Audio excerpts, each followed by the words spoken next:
ছোট পর্দার জনপ্রিয় অভিনেতা আরশ খান একটি ফেসবুক স্ট্যাটাস দিয়েছেন। সেখানে তিনি জানিয়েছেন দীর্ঘ 19 বছর ধূমপান করেছেন এবং ফুসফুসে গুরুভাবে সমস্যা দেখা দিয়েছে।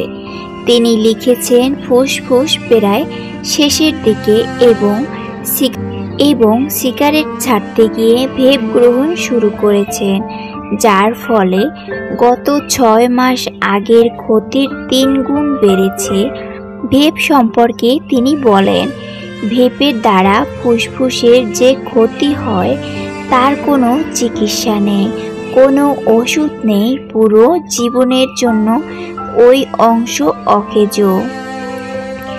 এই পোস্টের পর থেকেই অনেকে ধারণা করেছিলেন তিনি আইসিইউতে ভর্তি হয়েছেন বা ফুসফুস ক্যান্সার নিয়ে লড়ছেন।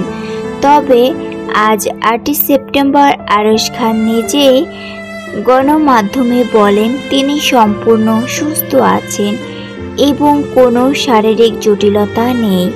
তিনি আরও মন্তব্য করেন, আমি সুস্থ আছি, আলহামদুলিল্লাহ। অনুজদের সতর্ক করার জন্য দেয়ার পোস্টের কারণে যারা আমাকে অপারেশন থিয়েটার পর্যন্ত নিয়ে যাচ্ছেন তাদের প্রতি আহ্বান এমনটা না করার জন্য।